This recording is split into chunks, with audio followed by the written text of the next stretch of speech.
नमस्कार प्यारे बच्चों, कैसे हो बेटा? सभी अच्छे हैं ना? बेटा हम पढ़ रहे थे पार्ट नंबर 23, सत्य, अहिंसा और स्वच्छता। ठीक है, इसके अंदर हम गांधी जी के बारे में पढ़ रहे थे कि गांधी जी ने पहले श्रवण कुमार की पुस्तक पढ़ी और फिर सत्यवादी राजा हरिश्चंद्र नाटक देखा। तो उनके जो व्यवहार से उनके में व्यवहार में भी परिवर्तन आया कि श्रवण कुमार की तरह वो भी मातृ पितृ भक्त बन गए और सत्यवादी राजा हरिश्चंद्र के जो उन्होंने नाटक देखा उसको देखकर उन्होंने भी जीवन भर सत्य बोलने का दृढ़ संकल्प ले लिया। ठीक है बेटा, इसके बाद आगे पढ़ते हैं। विद्यार्थी जीवन में एक घटना घटी, यानी कि जब वो विद्यार्थी थे, जब वो स्टूडेंट थे आपकी तरह, तो उनके जीवन में एक घटना घटी। विद्यालय में एक निरीक्षण था, यानी कि जांच पड़ताल होनी थी। विद्यालय निरीक्षक कक्षा में पहुँचे, जो निरीक्षण करने आए हुए थे वो कक्षा में पहुँचे। उन्होंने कैटल शब्द लिखने को दिया। बच्चे बैठे थे कक्षा में, तो उन्होंने कहा सभी बच्चों को कि कैटल लिखिए, यानी कैटल एक शब्द उन्होंने बोला और उन्होंने उनको लिखने के लिए बोला। मोहनदास करमचंद गांधी कौन थे? महात्मा गांधी। वह शब्द ठीक नहीं लिख पाए, क्योंकि उन्हें नहीं आता था इसलिए वो ठीक नहीं लिख पाए। उन्हें शुद्ध रूप से लिखना नहीं आता था, उन्हें उसकी स्पेलिंग नहीं आती थी, इसलिए वो उसको सही तरह से नहीं लिख पाए। पास में विद्यार्थी ने अपना लिखा हुआ दिखाया भी, परंतु गांधी जी ने नकल करके लिखना ठीक नहीं समझा। जो पास में उनका एक विद्यार्थी बैठा था उसने दिखाया कि ये देखो गांधी तुम ऐसे लिख लो, लेकिन उन्होंने नकल करना ठीक नहीं समझा।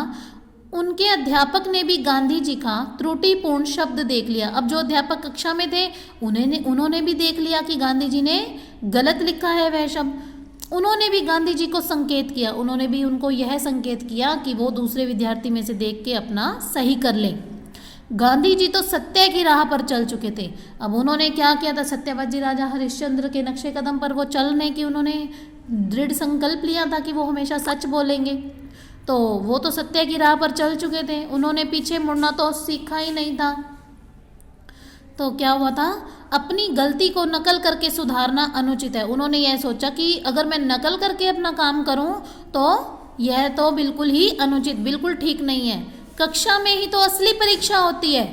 जब आप कक्षा में बैठे होते हो तभी तो आपकी असली परीक्षा होती है ना। परीक्षा में तो अपने परिश्रम और ईमानदारी के ही अंक फलदायी होते हैं। जो बच्चे अपनी मेहनत से, लगन से, परिश्रम से, ईमानदारी से परीक्षा देते हैं उनके जितने अंक भी आते हैं वो बिल्कुल ही अच्छे होते हैं, चाहे वो कम आए चाहे वो ज़्यादा आए। लेकिन हमें क्या है, नकल मार के अगर हमने अच्छे अंक प्राप्त भी कर लिए तो उससे क्या होगा? हमें नॉलेज तो कुछ नहीं मिलेगी ना बेटा। तो फिर इसलिए नकल करना उचित नहीं होता। अंततः गांधी जी ने नकल नहीं की।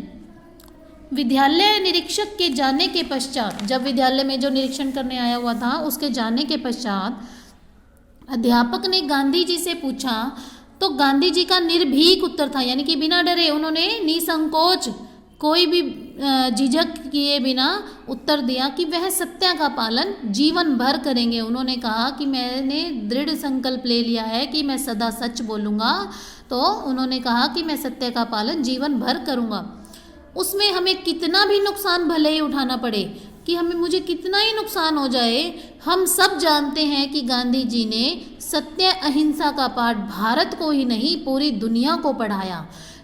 क्योंकि गांधी जी ने विदेशों में भी सत्याग्रह आंदोलन चलाया था। नाम सुना है ना बेटा? सत्याग्रह आंदोलन चलाया था, यानी सत्य के लिए आग्रह, सभी को सच बोलने के लिए उन्होंने प्रेरित किया। सिर्फ भारत को ही नहीं, पूरी दुनिया को, पूरे विदेशों में भी, देश में भी, विदेशों में भी, ठीक है, सभी जगह उन्होंने सत्य और अहिंसा का पाठ लोगों को पढ़ाया कि हमें हमेशा सच बोलना है और अहिंसा यानी कि कभी किसी को कष्ट नहीं, मारपीट नहीं, किसी को दुख नहीं पहुंचाना। ठीक है बेटा, तो आज के लिए इतना ही, बाकी का पाठ हम कल पढ़ेंगे।